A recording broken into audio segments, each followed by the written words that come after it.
This week, cutting out the non-essential terms that are taking up space in your contract. Stick around.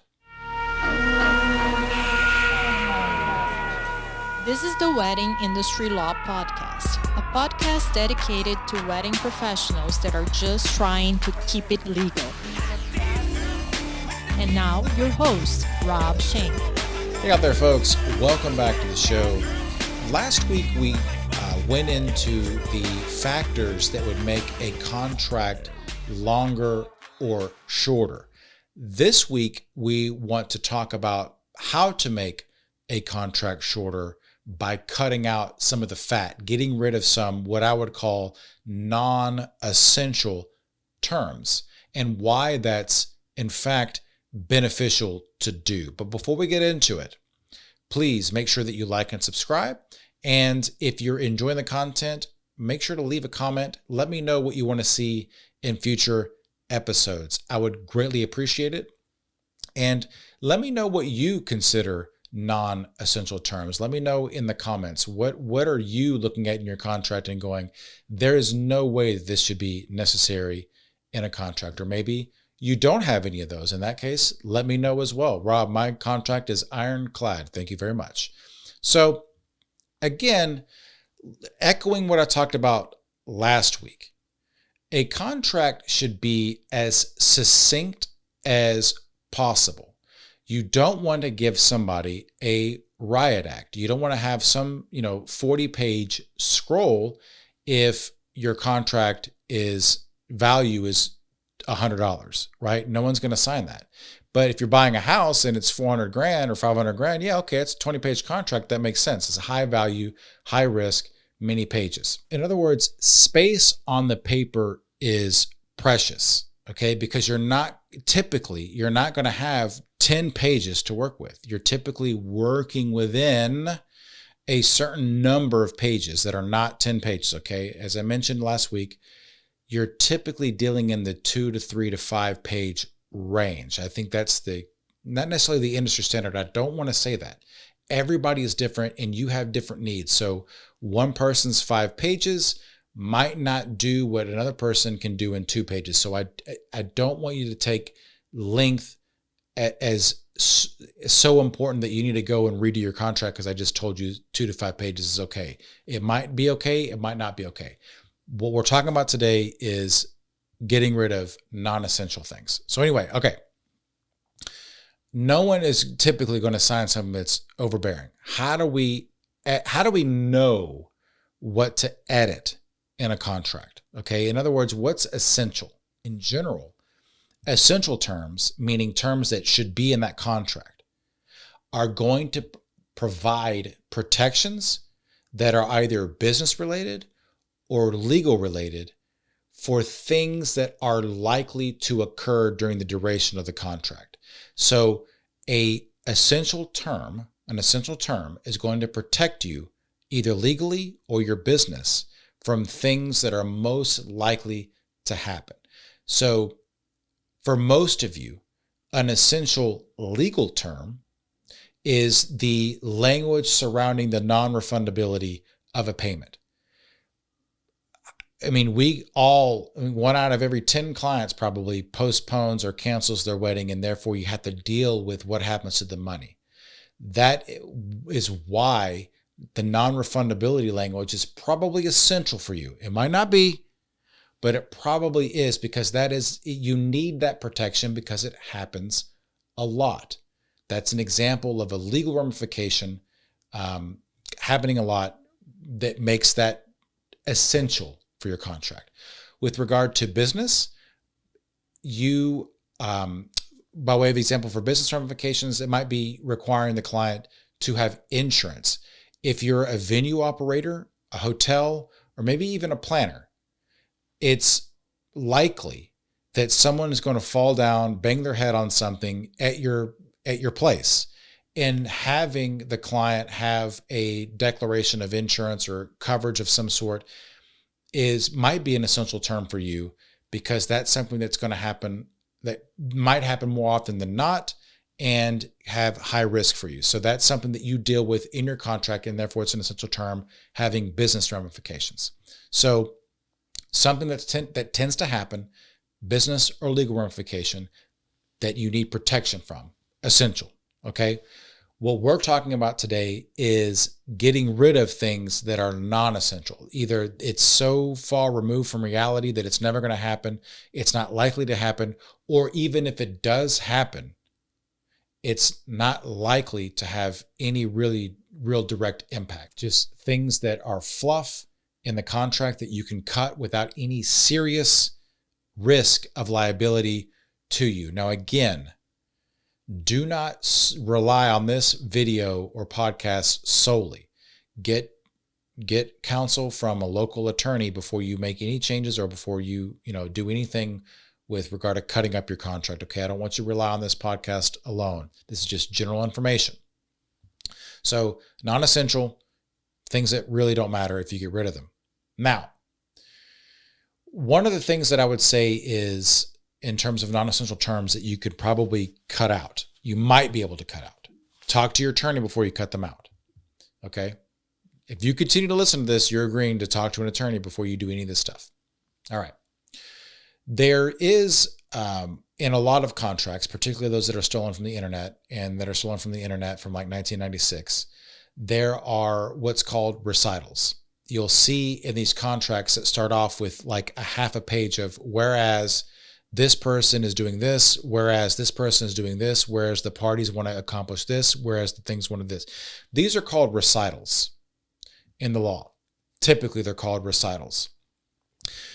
A long time ago, before there was, a lot of standardization of contracts, you needed recitals so that when a judge picks that paper up and looks at it, they can read the recitals and kind of understand the history of the relationship of the two parties. And from that history, you can understand the goal of the contract, because it might not be as simple as I'm taking photographs at your wedding. It might be a joint venture or merger of two companies or something truly complicated that might be taking place over the course of months and years. And a judge reading this wants to understand what that history is, because typically in a breach of contract case, a judge is forbidden from looking at anything other than the contract itself to understand the terms of the deal. Okay, typically, right? So that's why the recitals were important, is because it gives context to the judge when the judge is interpreting what the terms of the contract are. Nowadays, if you're a photographer, you're a planner, whatever the case may be, it's going to say on the contract, wedding planner contract, wedding photography contract, videography contract. That's enough context for the judge to understand what the document is attempting to accomplish. So if you have a half a page of whereas XYZ photographer is a wedding photographer in the city of Atlanta, Georgia, whereas undersigned couple is a couple that wants to get married on such and such a date, whereas that is superfluous, oftentimes is superfluous language that you might not need. Then typically the recital will end with whereas in or therefore in consideration already given, blah, blah, blah. That again has legal implications that are most of the time archaic.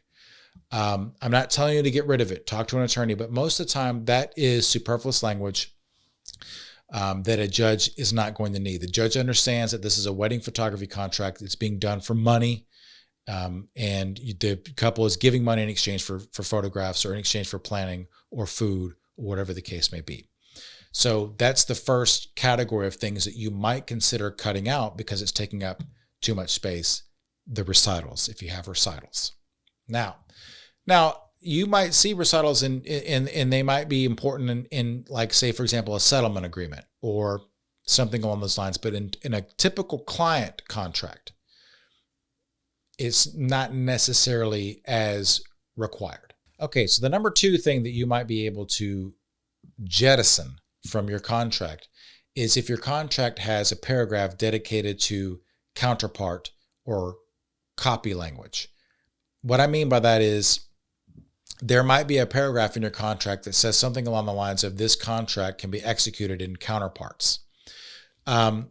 So if you could imagine, maybe let's say 100 years ago, you have a contract that has more than one person, okay, that's signing on behalf of one of the parties, or maybe there's even multiple parties. So maybe you have 4 different parties signing a contract, which is not uncommon. So what they would do is with their little feather quill pens, one person would sign, and then, you would give that blue, quote unquote, blue ink signature page to somebody else. Then the other person would sign where they're supposed to sign, so that you end up with only one page that has everybody's original signature on it. At some point, when there weren't horse and buggies and they got replaced by cars, it became possible to photocopy stuff. Okay. So the counterpart language was kind of like, all right, we don't have to worry about, currying over one piece of paper that has everybody's original blue ink signature on it. It's okay to sign it, copy it, give it to somebody else. And that's you, saying, okay, this is an official copy if you've got the quote unquote copy of my signature. Okay. In general, that's typically what the counterpart language is saying, is that it's okay that you've got your original signature and then a photocopy of the other person's signature, or vice versa. Those are still quote unquote originals to the contract. Okay. For the most part, your wedding client contract is probably not going to need that language. The principal reason being that it's just superfluous language that typically is baked into most contracts. The idea of having a contract, the validity of a contract fought over for that reason, it's very rare, in my opinion, although talk to your attorney, but typically you can get rid of counterpart language unless your contracts are typically have multiple people over multiple time periods signing. It's generally not necessarily language that's absolutely required. Okay. So what's next? Okay.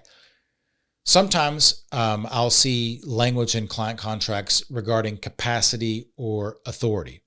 Now, the idea of capacity and authority goes like this. If I go to McDonald's I'm going to say this. If I go to a company, okay, with my contract, and I've been talking to somebody about that contract, about the terms of the contract, I should say, but I go to that company, and the first person I see, I get them to sign on behalf of that company, and it's the janitor.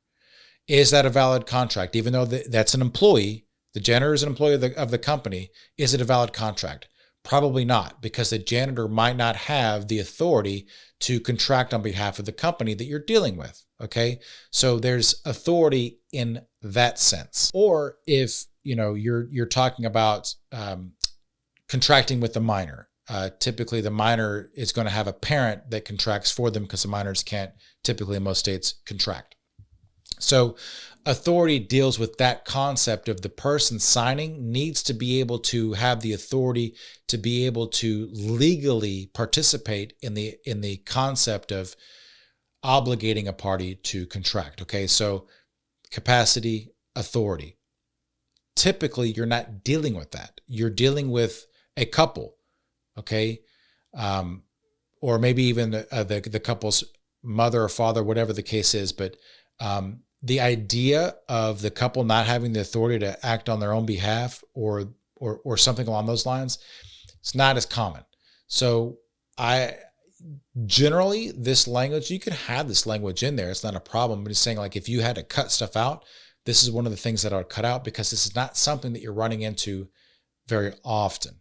Okay. Not something you're running into very often. And the fourth thing that's probably taking up space in your contract is a lot of times a lot of space is given to what's called notice. So what notice provisions are is putting the party or obligating the parties to communicate in a specific manner when it's important. So let's say, by way of example, you've got a contract, a distribution contract between two companies. Okay. So high value contract, you're dealing with two corporations. What the notice provision does is say, if you are going to terminate the contract, or if you're going to do something that's important, we don't want to run the risk that we don't know about it. So you're going to FedEx that to us. You're going to send it certified mail. You're going to DHS it. You're going to do that to this particular person at this address. You're going to CC the attorney. Because ultimately what you don't want is to be like, oh, I told you in the break room last week that we weren't going to re-up the contract. Did you not remember that I said that? Like, no, idiot. Like, that's what the notice provision is trying to bypass. We don't want anything falling through the cracks. So if you're going to do something important, if you're going to communicate something important, it has to be done through this way. Usually it's FedEx, certified mail to a certain person. Okay. While that is very important when you're dealing with two different companies and a very high valued contract that the duration of which might be years and years, that might not be as important in your client contract because your client knows where to get you. Your client is probably only going to be talking to you, okay? And it's going to be done via text, email, or phone call. So the possibility of the client telling you something and you either forget it or, you lose it is maybe not likely enough to warrant that paragraph being in your contract. Now it might, but oftentimes it's not. The same level of risk between two corporations is not the same level of risk that you have with your client in terms of communications getting lost in the mail, if that makes any sense. So notice provisions definitely, I would say definitely, talk to your attorney, but notice provisions I think I would consider non-essential. Okay. If the client wants to get a hold of you, they've got your phone number, they've got your email address, they got many ways to get a hold of you, and it's typically just you. But anyway, so I hope that this helps in terms of these are some things that are burning up room for more important things in your contract, and that this was helpful for you. If it was, be sure to like and subscribe. If you got any ideas for content, let me know, and I will address it in a future episode. And I think that's it. So with that, folks, we'll see you next time. Thank you for listening to the Wedding Industry Law Podcast. This podcast is intended for general information only.